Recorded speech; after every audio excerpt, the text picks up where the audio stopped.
Hey, welcome to The Difference. You're listening to your host, Will Martin, today, and I've got a very special guest, the Honorable Russell W. Stamper II, Yes, Alderman, 15th District. that's correct. Okay, I want to make sure I'm getting the right place. Now, You got it. I want to start off Happy New Year. Happy I New want to Year, make brother. sure. I know you've gotten a lot accomplished for the people in 2024. Yes. Excited to talk about 2025. Yes. And also, I want to start though with you've it's been a little while since you come in to talk to me. I'm starting to hear you've been here since you were on my show. Yeah, well, I stopped by, say hi, show some support.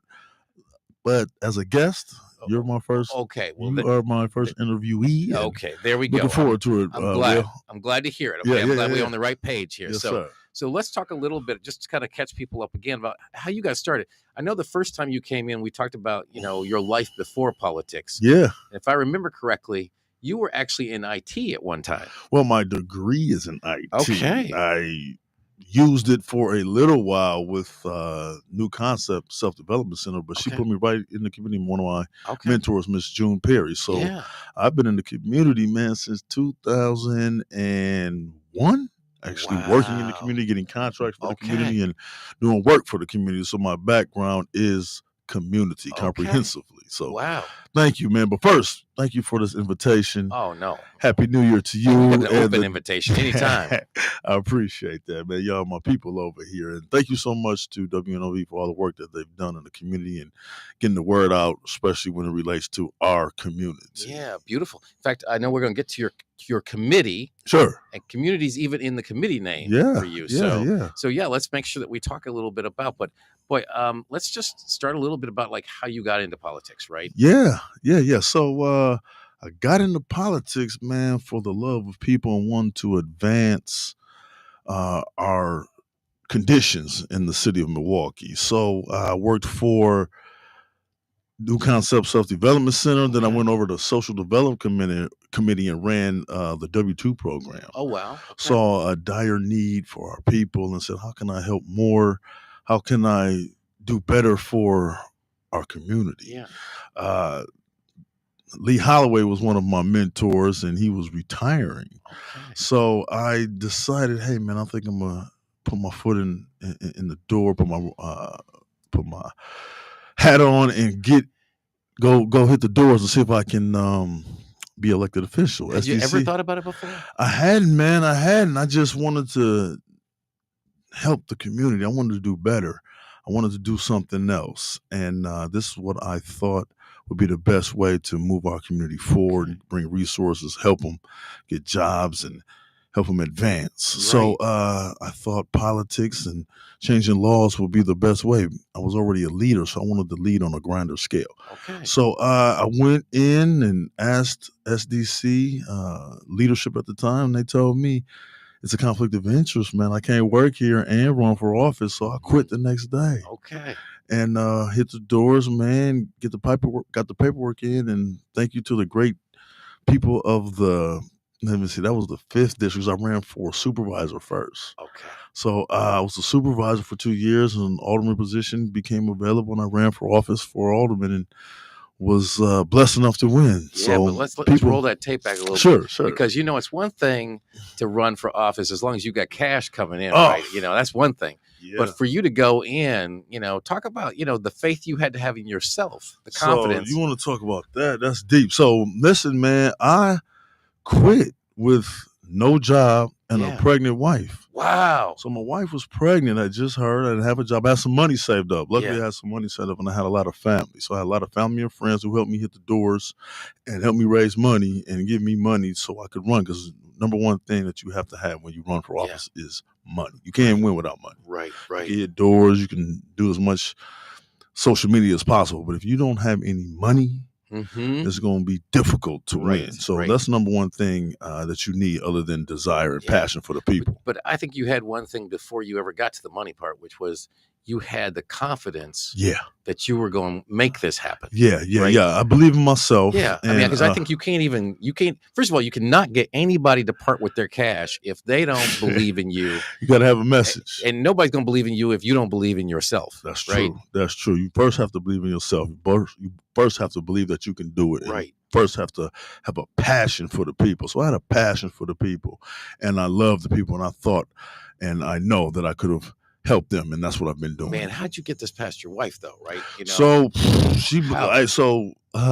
other than me believing in me, myself, she also believed in me. So thank you to LaToya Stamper. Yeah. Ever since even though we she got was married, pregnant, even though you quit your job, man, you can't just go home telling people like, "Hey, I quit my job." It was tough, man. It was tough, and she was with it, and she knew I had a dream, and I wanted to help Milwaukee. Man, and you just stepped through and got on. Got immediately to work, and the council position opened up. Yeah. And the same thing happened. Well, and of she course was pregnant again. People, what? Okay, wait. Y'all gonna have to wait. What's going on at that house? When my daughter was born, she was pregnant, and Hines at the time was the Common Council president and the alderman of the 15th district, and he resigned immediately. And we had to get ourselves together and get on the doors and run for office. Wow. Real tough battle. And that particular year, 2014, 15, I only won by 30 votes. Real tough. What? 30. And I think it was the first time in history that an election was tied for like 4 or 5 hours, 3 to 4 hours. So we were sitting there count. And then the absentee ballots came in, and thank the Lord, man, I was victorious. Me and my people. So ever since then, man, we've been hitting the ground running. Okay, man. Yeah. So okay, when did you win your first race? So 2012. 2012. And then 2014. Man, okay, so wait. So you have been in now. I was back to back. And then it was only 2-year term. So right after that, I went back to back. So 2014, 2012, 2014, and then 2016. Oh my God. So I just kept that same style, and the way I run the district, the way I move is like I'm always running. So you got in there 12 years ago. Yes, sir. Well, as a supervisor, then alderman 10 years ago. Yes, sir. Your political career started, and it's just grown. In politics, yes, since absolutely. 2012. Wow. So lessons from that, Sure. So politics is wait. First of all, how old were you, man, when you started down this road? Man, let me see. I'm 48 now. 49. I just had a birthday, so I'm 49, man. Yeah. So 12 years I was in. My wife, I was 37. 30, 36, 37. Okay. Yeah, that's when I started, man. Wow. All right. So, but that's a young man for politics. I was 25 pounds lighter. But man, I love it, man. I still have the passion. I still love helping people. I still like seeing the district grow. We're doing so well, and so much opportunity. I learned a lot. So I'm a veteran now, man. What's the biggest surprise for you? Right, coming into into politics, versus what you thought it was going to be, and what it actually turned out to be. So I used to get surprised all the time just by understanding politics, and people saying one thing, people needing one thing, people needing services, and only people getting services. So I've graduated from that, and just nothing surprises me more in politics, because every day is something new. I just read some more disturbing news about what's happening at the state. Yeah. So every day is something different. And one thing that's consistent, that doesn't change, is the fight. Yeah. The fight is consistent every single day, every single vote, every single issue. It's about how can we make sure our community gets the resources, respect, and support that they need. Yeah. Talk a little bit about the 15th. Sure. So tell us about, I know you think it's the best. It is. It's the fabulous 15th. There you go. To correct you, Will. But just I always say that, describe man. Where. Man, so I got 8th Street to 51st. I like to say the highway to McBob's. I got all 3 corned beef spots in the 15th district. So we're known for that.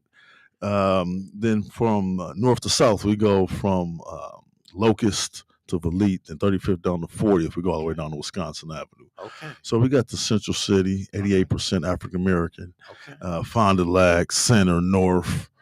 We got those neighborhoods. So commercial corridors. Commercial right? I mean, corridors, North Avenue, what Fond du was Lac, prominent one Center, day, Valete. Yeah. trying So to bring that back. bringing it back, starting out with North Avenue. Fond du Lac's Okay. doing well. Valete's doing really well. A lot of Okay. people invest and get daily interest, daily support, daily Okay. proposals. Yeah.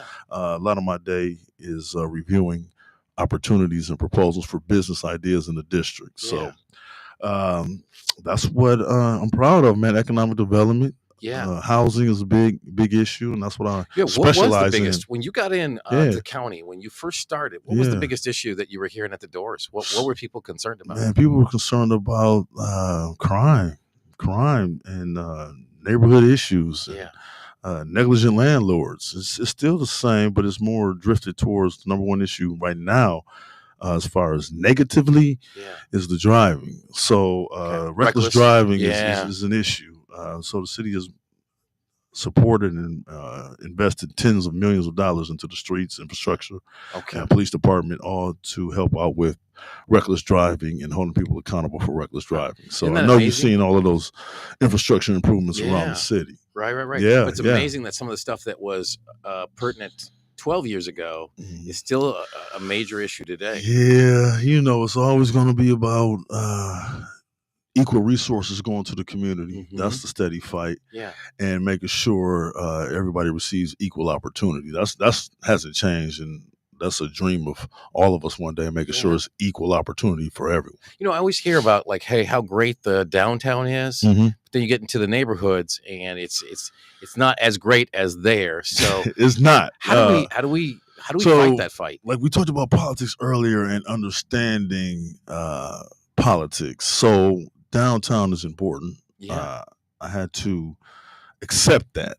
As far as number wise and investment wise, if we don't have a strong downtown, if we don't have a strong downtown, it's hard to facilitate investment into the Just central ask city. Gary, Indiana. Yes. What happens when you don't? You got to support downtown, Right. and that's fine. Yeah. As long as you give us equal support in the community. Right. So that's a battle that you have to continue to work through. Sure. But I do support downtown. I do support all the healthy things that are happening down there. We just have to continue to emphasize the importance of the community. And how do we start to bring that up the hill? How do we start to bring that from, I think about, what is it, Park East, the old highway, the spur that came down, and suddenly there was all this land that got redeveloped. Yeah. And, Fiserv Forum wouldn't be there if it weren't for. There's so much of what's downtown today. Yeah. Deer District, all of that. Yeah. Wouldn't be there if we hadn't taken that down. And so now some of that development's coming up the hill, right? Some of it's coming up into our neighborhoods. Yeah. How do we get the good part of development? Yeah. The upside of the jobs coming. Yeah. How do we make sure that people who are making a little bit more money can afford to live in our neighborhoods? Good question. Without pushing all of our other people out the neighborhood. I know. So we have to provide incentive, or continue to provide incentive for individuals to invest in our neighborhood, and the people that live here, we have to give them home ownership opportunities and small business opportunities. Yeah. So money for brick and mortar, money for business ideas, and support the surrounding neighborhood so they can feel comfortable and stay where they live. The taxes are going up, man. So I talked about reckless driving, man, but the last week, I think that, because of the tax assessments came out, that's been the number one complaint, man. Guy pulled me, saw me coming up here, pulled me over, said, "Hey, man, I just left the city hall. How do I challenge my tax assessment?" They're doubled. Yeah. And all of the taxes went up, man, mainly Imagine because how of many NPS. African Americans don't have it, right? Man, they upset right now. But wait, you just said it right there.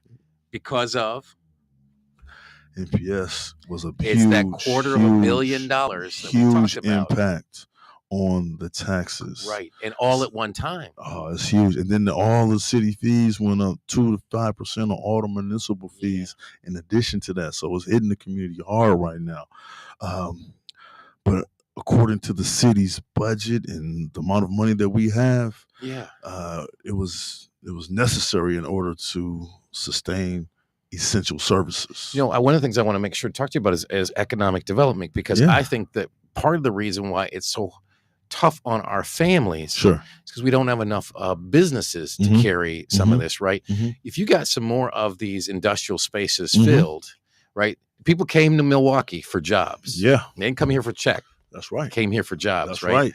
So, thinking about like, how do we start to incentivize more businesses to come back to our part of the community? Right. Well, you have to give them a reason, and they need money. Yeah. The main way is money. The ideas are there, but they need money. We need to beef up our programs to incentivize them to come into the neighborhoods, and we need investment from big time developers, people who are benefiting from downtown. Right. And Wayman Winston and I work together, and we come see you. Yes, yeah. We would talk about using some of the state money. Yes, we need to be able to incentivize development here. Why? Because if Milwaukee does well, the balance of the state's going to do well. Yeah, right. Yeah, and as an alderman, and you talked about politics, I done heard that a million times. Yeah, and that's true. Yeah, if Milwaukee does well, the state does well. Correct. Absolutely, we submit the most money to the state, and we don't receive our fair share. Right. And that's a constant battle. But as I understand it, the metric is net new development, right? Net new development. The more net new development you have, what is that? That's more growth, more jobs coming in, more real estate being developed, etc. The more of that happens, the less pressure there is on the mom and pops in the area. True, right? And it'll help. Yeah, it'll help. We need in order to incentivize somebody, you need somewhere safe. It has to be safe, and it has to be clean, and it has to be healthy. So that's been my mission. You got to get it clean and healthy and safe first in order to have someone comfortable with investing, especially the outside. People available to work. Yes, we do. Our unemployment is the highest. Yes, so we've certainly got the greatest number of people available. We do, but brothers got ideas, man. Yeah. It's a constant proposals. A lot of ideas out here. I mean, a lot of people that want to do something, man. Brothers open up a gaming system, a gaming facility on 16th and Walnut. Okay. We got a lot of different ideas and opportunity. Home improvement places opening up. All kind of different shops. What's the biggest barrier? Money. Money is the barrier, man. Because if I have a building in my district and you got an idea, I got you. Okay, I got you. As long as you got a business plan. Yeah. So brothers got to have a business plan. So okay, let's talk about this a little bit. Yeah. All right. So get the business plan together. Got the business plan. What do you want to see? Okay. Man, I want to see. So somebody who's listening is thinking like, I got an idea. I might not have a business plan, but what do you mean? Like, okay, so say business plan, what do you want to see? What I'm promoting is production, manufacturing, financial services, urban agriculture, retail. I love a good restaurant. I need some coffee shops. Okay. Stores, and I hear jobs with every one of them. All of those are jobs, man. All of those jobs. But I can tell you what I'm saturated with. Yeah. And so no more of liquor stores, of course. Yeah. There hasn't been the greatest number of liquor licenses. I got one of the most. So luckily there hasn't been any liquor stores opened up since I've been older. Okay. You know what? We're changing the narrative around daycare. So I've been working with some people about opening up quality daycares where they're giving opportunity for employees to be owners into the daycare. So that's been positive. Beautiful. Other than that, man, we need some more restaurants, some more lounge. We got a couple lounges opening up. 1600 Pull Up is doing well. It's a nice restaurant. Okay. And then we got one coming on Fond du Lac. Yeah. So I'm real supportive of that. Black-owned businesses that are doing well and looking to open up in the community. So we got some health services on Fond du Lac. So I got a couple stores open up. So we're doing well, man, as far as opportunity. COVID-wise, we lost something like 40% of Black-owned businesses nationally. How'd that affect your district? It did affect us negatively. A lot of people benefited from the PP loans. Yeah. Am I saying that right? What was it called? Those PPP. PPP loans. Yeah. The loans we didn't get. Is that money you're talking about? Some people got them. Yeah. Because I had to sign. Well, some people were committing fraud, and they changed the method for approval. Because I had signed off on a bunch of them. Okay. Because you needed bid support or automatic support in order to receive money for your employees. Right. But I think the ones that I supported were legit. Of course. Of course. They followed them. Nobody of course, got, Alderman, nobody got in trouble say, in the 15th district. Not that I know of.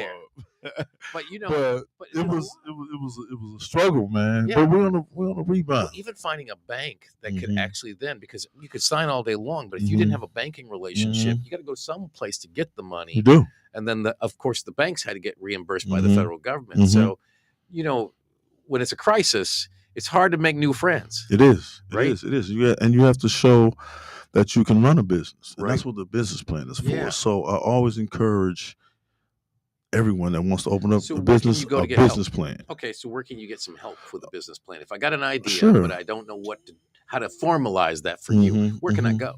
Well, there's a few places. A good one is Northwest Side CDC. They do an excellent job with your business plan and helping. Willie Smith over there. Yeah, UWM has a excellent consulting business to help you start a business and get your business plan together. So those two, I do a lot of referrals to. Northwest Side and UWM. Okay, that's great. Yeah. Okay, so now I got the business plan. All right. And I got my eye on a property maybe in the 15th. Of course. Yeah. I got a couple of them ready for you on North Avenue. So if I'm looking at that, what do I do? If I see a property that's vacant, maybe it's owned by the city, what's my next step to try to see how I get in there? Sure. So you would contact me, my office, and if you fit one of those criteria I discussed earlier, there's about 7 or 8 of them that we're promoting and help. We'll see where your gap is. Okay. What money do you have? Yeah. How serious are you about opening up? And the seriousness comes in your discussion and your business plan. If you get a business plan, then you're serious. There we go. You took the time to develop a budget on how you're going to make money for this business, then I know you're serious. Okay, that's beautiful. So, did I talk about the potato head shop we got opening up on Fond du Lac? No, you kind of missed that part. Yeah, man, we got I'm excited. Head? Yeah, it's a brother that is excellent with potatoes. He won. What's he doing with the potatoes, man? He can do everything with it, man. He can a meal with it. He can make meals with potatoes right on 27th and Lisbon. So we got a lot of little businesses like that opening up, man. Giving people opportunity. There we go. Acre students, a lot of them start off with their development in my district. So I'm real proud of that. Really? And I always say, hey, if you don't have an opportunity downtown, come on to the district. Get your start here. Yeah. And you can even start off with a house. You don't have to do a big building all the time. Start with the development and the budget of rehabbing a house. Right. So I'm real supportive of that, as long as it's a home ownership or a rent-to-own opportunity. We just had Michael MM in here. MM Group. He was my first show. Okay, now, excellent. I would have had you as the first show. That's okay. Michael M was doing excellent in my district. But he told me that his first project was at 16 he designed a house. Really? He's been in the game a long time. Yeah. Wow. Talented brother, man. I'm real proud of him. He's grown a lot and he's doing so well. Yet, and he has done 600 housing units. Well, he's focused. Yeah, and he has a passion for development and a passion for the people. About excellence. Yeah. Not being the best black developer, it's being the best developer. Yep. Being an expert at what he does. He'll tell you. So, He'll tell you. Him and Kevin, they both have projects in my district, big projects. So I'm proud of that. And I'm looking to do more economic development, particularly around housing and small business. Yeah. So how do we, how do we bring more capital in? One of the things that I look at is we oftentimes are not talking to other, black professionals. Yeah. Who have significant wealth. Dollars that they could bring back in. I know so often we're talking about, can somebody else come in here? And we got a call last week when I was talking to Michael about, all the development he's doing. He said, well, people are like, it's sometimes a black face in front of, white investors. That's true. What Michael was able to say is, no, those are just investors, right? The only way you get a project done is if you have investors, right? You talked about money. Well, that's a good way to look at it. As long as you could be a blackface or you could be the owner. Correct. Now, I will accept an investment if it's from outside of my community, only if I have control and ownership. Your responsibility is what you want on return for your money. Right. So that's fine. Right. And that's what Michael's point is. I'm still the owner. I still have control, but you need money. Right. And I'll accept the money and you get paid back your money. Yeah. What about our community though? How do we start to incentivize other African Americans? You know, we got so many people in Hollywood and California, etc. You got so many people in New York. People are rebuilding Detroit. How do we start to get folks to really notice Milwaukee, especially Black professionals, so they start to invest with us here?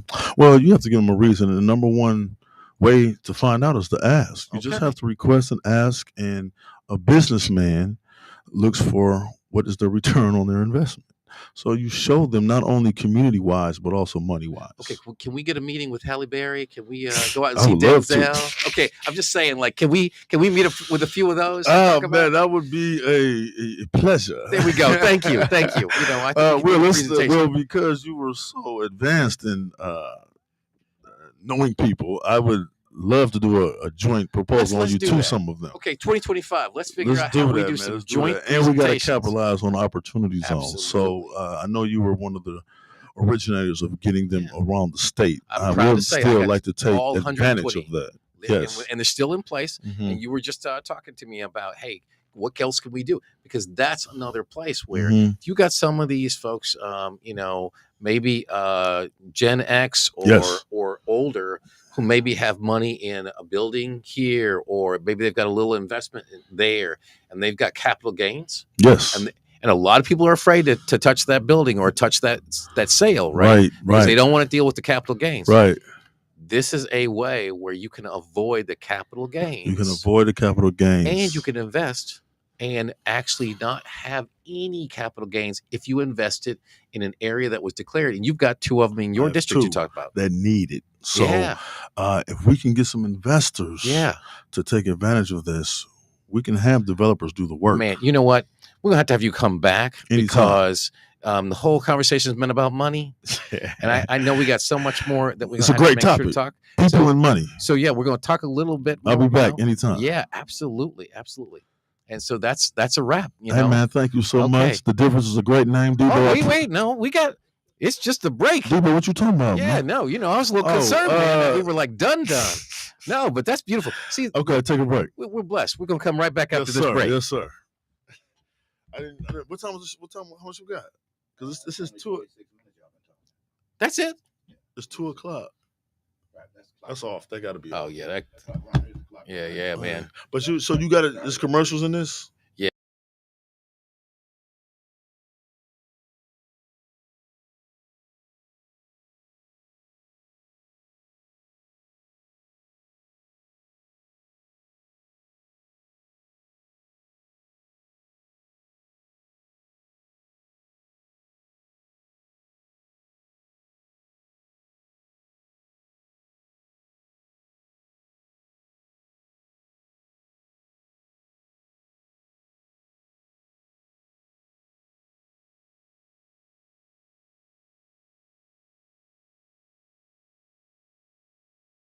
Good job.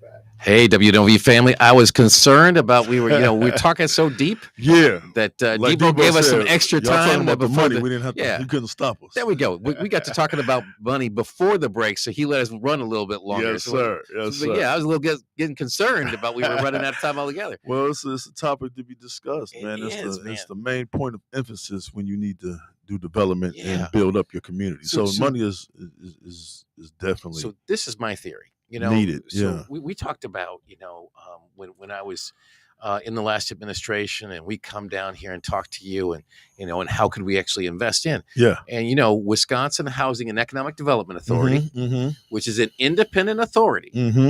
So it does not require an act of the legislature. Okay. They could do anything they want to do. They can. Right? Yeah. All within house. Yeah. Okay. We used them a couple of times. $3 billion of assets. Really? $3 billion of assets. Billion? $3 billion with of a assets. B. All day long, right? $3 billion. They have a portfolio where they can assets. What do you mean? I mean, as far as money that they've given out to them. That they have, gotcha. All of the financial assets they have in place, right? And all these different products that are available. Okay. So, for instance, I think about, as you're talking about, the person who finds a building here, okay, is ready, has a business plan. State of Wisconsin Wisconsin Department of Wisconsin Housing and Economic Development Authority, WIDA, they have a product where they can actually guarantee that loan. So let's say you got a building, you want them to go in, and they're going to need money to refurbish that building, right? Yes. To go in there.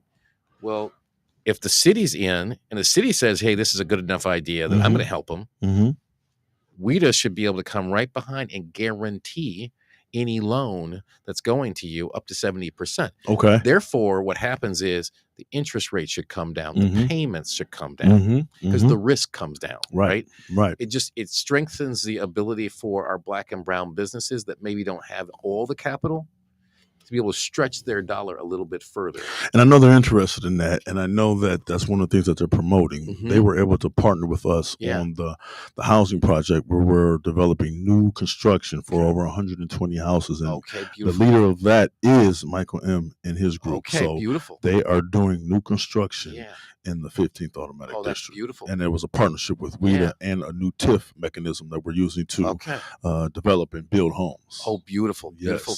Yes. So, how is somebody to get in line for one of those houses? Oh, well, you can call any alderman or go through the Housing Resource Center or through ACTS. Or through the CDA or through Mike Wim. There's many different ways. Wow. It's all on the website.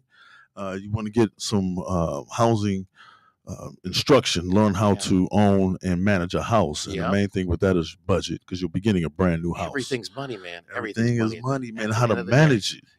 So you will have opportunity to learn how to own and manage a home. And like I said, the main thing that is managing your budget. We Energies and your mortgage is number one, but WIDA's partnership allowed us to subsidize a lot of the development and reduce our mortgage where it's affordable. Oh, beautiful. No more than $750 to $800 a month for a brand new 3-bedroom home, and that's what you can doing. Own. Man, that's less than rent. Rent to own, but own. Yeah. So, but even the rent part of the rent to own. Opportunities. Yeah, but even the rent part of the rent to own is less than the regular rent. Right. Oh, you can't beat that. And that's why I'm promoting the opportunity to build wealth. And no better way than owning a home. Yeah, because a home is an asset, and the assets actually appreciate. Then you take that money and reinvest. Absolutely. Either more houses or run a business. Or in your college fund for your children. Yeah, your asset, your home, is one of the first things that people tap in order to start a business. That's right. And it's a beautiful thing. That's right. It's also the way to get a car. A lot of us that don't have cars to get out here. You get a home. You get a home, man. You can do a lot. Yeah, you can get a home equity loan. Allows you to go ahead. We talking like the last show we were doing, right? So I mean, it's one of my favorite subjects, man. Housing and understanding the importance of home ownership.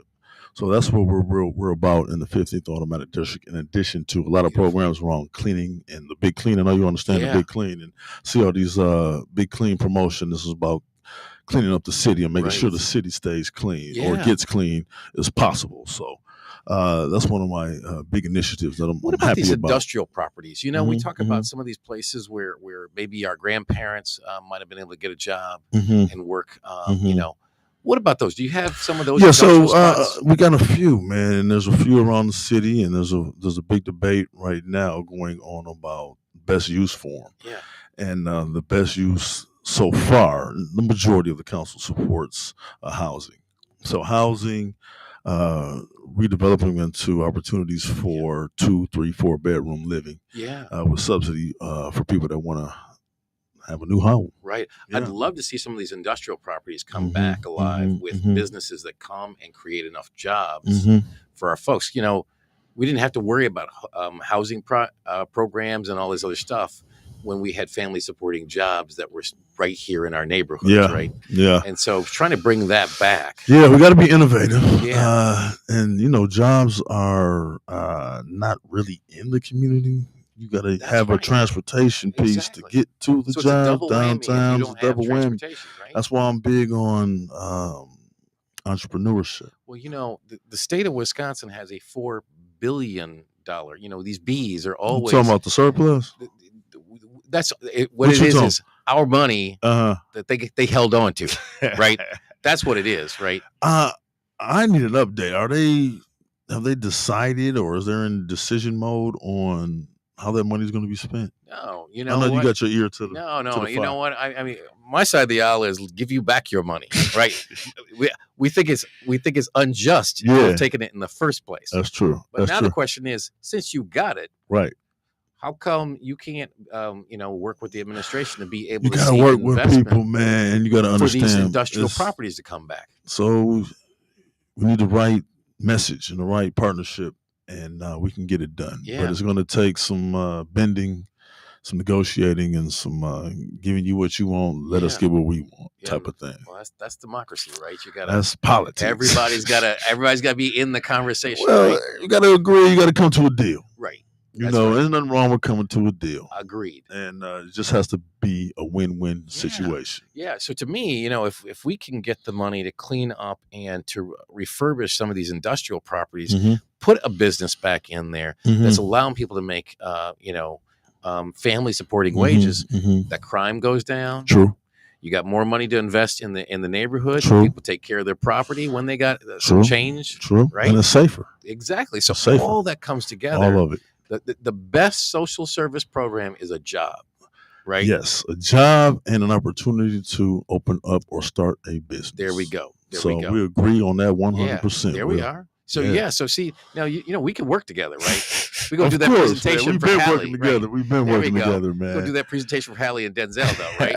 So those are the kinds of things I get excited about. What do you get excited about for 2025? Right? So I'm excited about the district. I'm excited about the people. I'm excited about the new council. We're working together. What committees are you? So I'm still the chairman of Community Economic Development. I did ask the President Perez if I could go back to my passion, which is community development. Okay. And I'm proud to say I am the chairman, and I'm able to help dictate where the money goes in the community. So I have a big influence on that. Yeah. We get about $22 to $24 million a year from the federal government on how to improve and build up the community development block grant money. It is, man. That's exactly what it is. Community development block grant money. That number sounded about right. Yeah, and a highlight was this morning. I heard we got an additional $5 million to go along with the $26 million for rental assistance to help people stay in their homes. Yeah. So that was a plus. We get to approve that on Wednesday. Okay. And it's extra $5 million for people. Wow. So get the word out and let people apply for rental assistance. How do people, those sorts of things, how do people stay abreast of what's going on? Sure. Well, the biggest way, man, is the sign up for e-Notify. I make sure all my constituents get e-Notify. You can do it for each and every alderman and the mayor. And so I go to your website. Website, Milwaukee.gov. Okay, good morning. Put in your alderman and sign up for e-Notify, which is a newsletter and information that comes out to you on a regular basis. Now, I'm sure not everybody does as good a job as you do about making sure they know what's going on. Well, I do my best, man. I make sure my constituents have my cell phone number. It's on my card, email, any way to contact me. Okay. I'm a personable person. That's like I was telling you earlier, that's how I started off in politics, and that's how I continue. That's the only really way I know how to do it, and that's be hands-on. That's the only way to do it successfully. Right. I'm in the community. I'm personal with my people, and I don't know no other way. Yeah, right. Yeah. So talk about, you've got a lot of, challenges, but you've also got some real opportunities as the chairman. That's the way to look at it. Yeah. What are some of the things? Challenge, opportunity. Yeah, man. So this federal money gives us opportunity for people to start businesses. It's one way to start businesses, one way to help out with gap funding for your housing. Yeah. It's actually the most flexible money available. Really? Yeah. So I always tell individuals, it's mostly focused on nonprofits, but I always tell individuals, if you have an idea, if you are helping out in the community, if you are working with youth, youth development, job services, housing, anything related to that, you're eligible as long as you have an established nonprofit. But we help with that. And who do you talk to about that? So you can talk to us. You can talk to the Housing Resource Center. What is the name? It's an organization that we pay to help. They took over the nonprofit center. I can't think of their name, but if you go to Milwaukee.gov and put a community block grant, that name will come up, and it'll help you get established as an organization that can accept money for block grant. Oh, really? Okay. Yeah. Man, I can't think of the name of it, but I'll get it to you and text it to you so you can put it on the show. Okay, that sounds great. But man, Milwaukee.gov, block grant is all there. It's an organization that we help, that we support, that helps help get people established so they can get money from the block grant funding. And what do we do? You talked about safety, right? Yeah. Safety is the number one thing. You can't make it work if you don't have safety. Okay, so how do we make our community safer? So the number one that I know, and it's always worked since I was young, was just organizing the neighborhood. Okay. You're supposed to know who's on your block. You're supposed to know who lives there.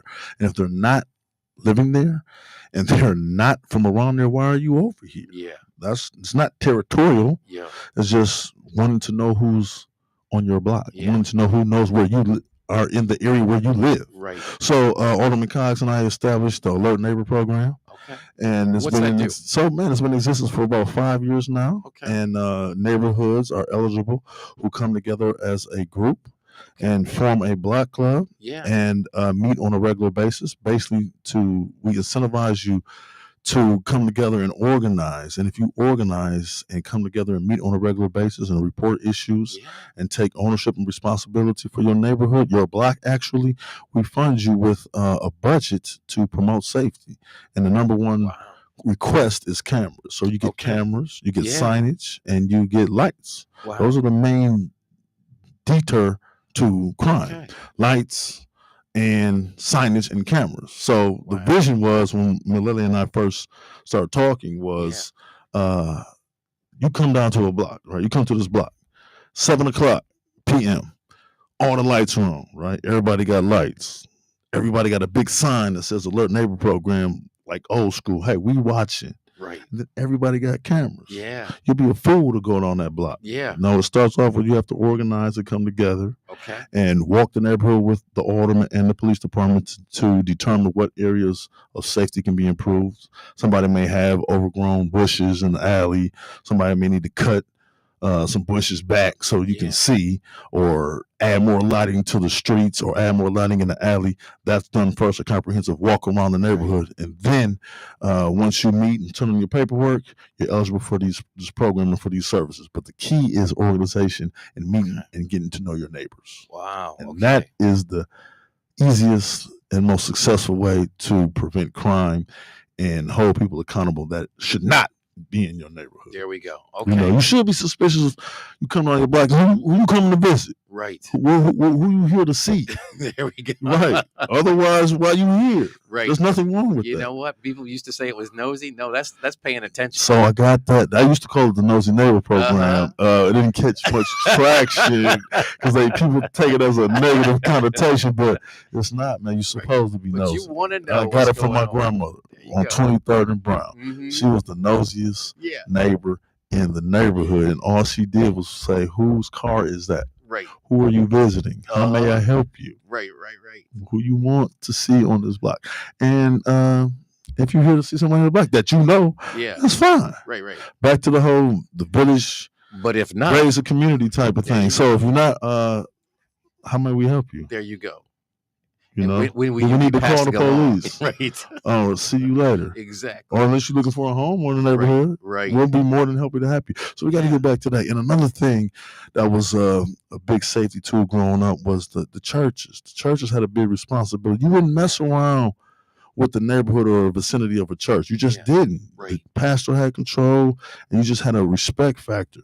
I would like to get back to that. How much of that is that we just don't have respect for these institutions anymore, or for each other? Yeah, man, it's a lot, and I don't know where it went. Yeah. I don't know what generation it happened to, but it is here and it is prevalent. Mm-hmm.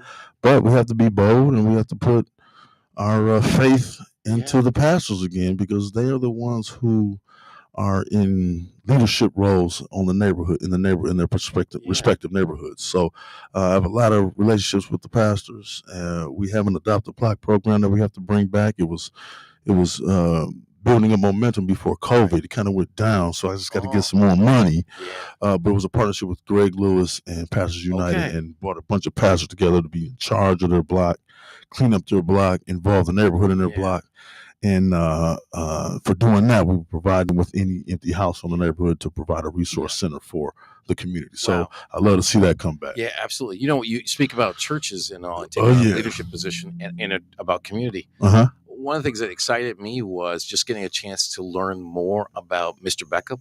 Yeah. You know, did you go to the funeral? So I went to the gala and everything. Yeah. I put my money in there. We had them on the show. Yeah, he's on the sorority leadership. Yeah. So his daughters took over, right? Yeah. So she's part of that group. There's a team of people, and they came in and talked about, just the legacy and trying to get the community to back them. And they filled a ballroom at St. Kate's. Wow. Hotel right downtown for their gala, and it was a week after he passed. And so, but one of the exciting things to me was the story of how it got started, and it was actually Mr. Beckham. Give me a snippet. How did it start? Yeah, so Mr. Beckham was saying like, my mother put me in Mr. Beckham's program when I was little baseball. So there we go. I was at there we go. One of those Hillside. I was in Hillside, the Hillside. Okay, on 6th Street. I got you. So they said, well, his pastor. Right, his pastor said, "Look, we got these kids, 1964, worried about the kids getting involved with the, all the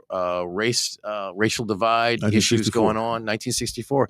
So, pastor asked Mr. Beckham, said, "Hey, he'd been in the Negro League, etc. Hey, we need you to do something constructive. Help set up we need a little league for our kids, right? Okay, keep them out of trouble. Keep them out of trouble, right? Okay. Well." They got 4 churches together, and all the players originally came from those 4 churches and helped Mr. Beckham pull this together, right? Wow. And so it was the churches themselves that came together to decide that baseball was going to be the way constructively for these kids, for our people, to make sure that they were doing something productive, right? For sure. And so now, 60 years later, all that is still paying off. Yeah, it's still going strong. It's huge, man. It's huge. And I'm glad there's been leadership in this family that has taken over. And we'll do whatever I can to continue and sustain that program. And now they're going to try to raise money to make sure that they build the kind of professional level facilities out there so that they can keep it going. I'm in full support of that. Yeah, absolutely. I think did they determine an area yet? Yeah, so I think they want to make sure around where that Beckham Stapleton, where the park is. Sure. I think they want to build all the infrastructure there. Okay. Since he had put so much time in. Okay. But it was just that idea of the churches were part of. Man, they were huge growing up. Right? So we just got to rely on them and bring back their influence. Yeah, and I just think it would be great to see churches now, a new generation of them creating teams, so our young people get a chance to get out here. They talked about so many of the kids who've gotten scholarships and who've learned the leadership and the discipline. Everybody knows about Beckham. Yeah, you were in it, or somebody you knew was in it. So that was huge. Yeah. Did you? No, it wasn't. No, man, let me tell you. Wait. Before your time, bro. Debo's looking over at me, and Debo, did you play? Did you play in Beckham? What? Because it was baseball? Yeah, people. Okay. All right. Oh, okay. No. I was in Little League, but it was in Tennessee. And that's all I'm saying about it. I got you. That's all I'm saying about it. They didn't have a Beckham program. No. I'll say I aged out with honor.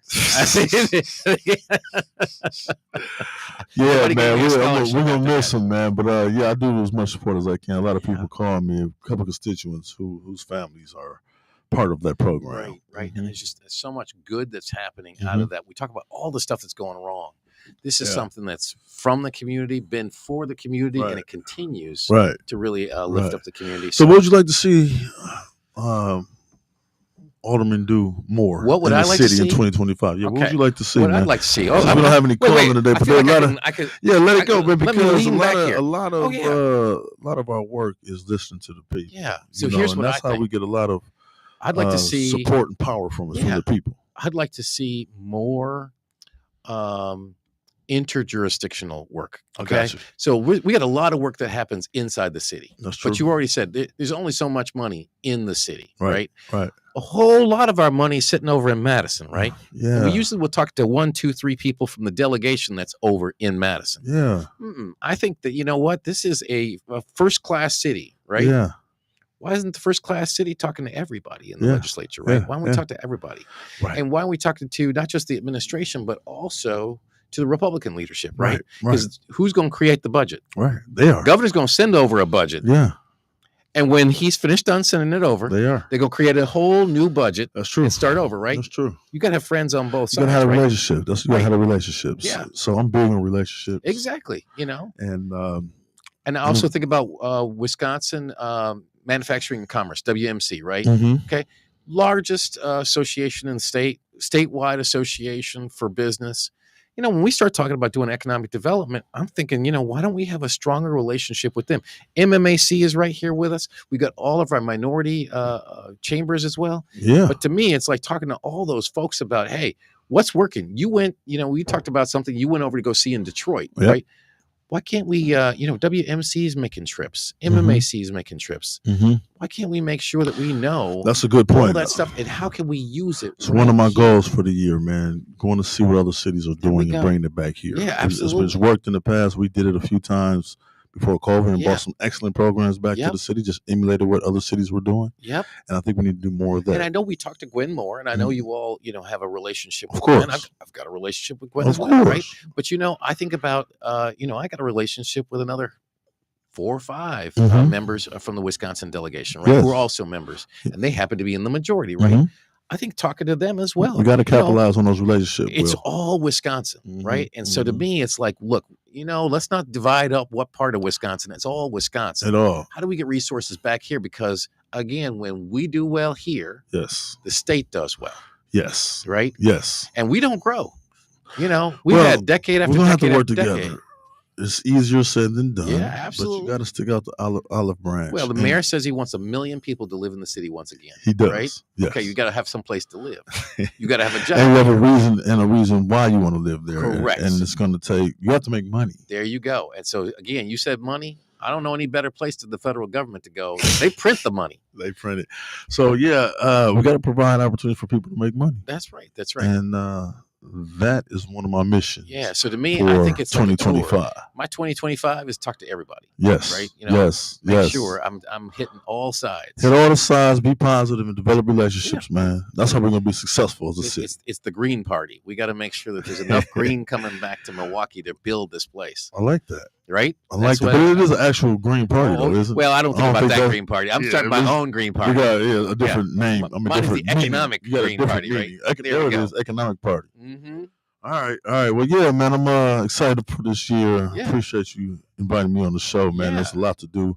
It's a lot to look forward to in the city of Milwaukee. So if you think about, like, we start to think about you coming back again in January of next year, right? Okay. No, man, I'm gonna come back before that. Okay, I'm gonna have you back before then. Long before. You got an open invitation. But thank you. What do you want to see that we've actually accomplished by the time we get to January next? Yeah, man, I would like more businesses to open up. Okay. I would like to see the corridors flourish. I would like for the buildings that have been sitting dormant for years to be held accountable, either clean them up, sell them, or demolish them.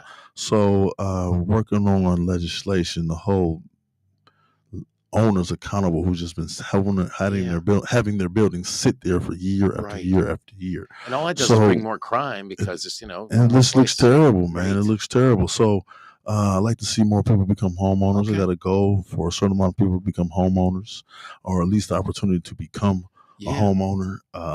More safer neighborhoods, a cleaner neighborhood. Still got a goal of being the cleanest district in the city, the cleanest city in the world. And we do have, and I'm glad the administration has got behind cleaning the city up. So we have ample opportunity for everyone to participate in cleaning up this city. If somebody's listening who also feels a passion about community, because I know Debo's going to tell me it's Debo. It's that time, right? Thank you. This time it's really that time.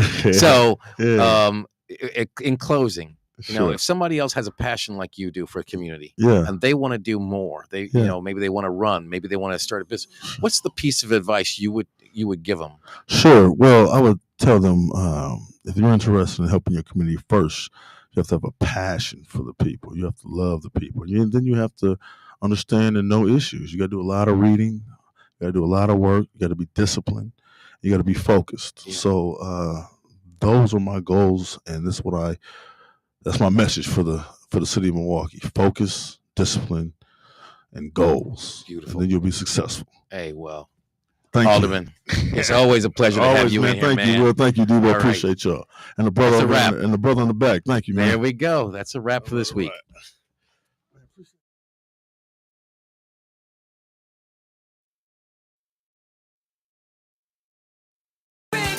your love.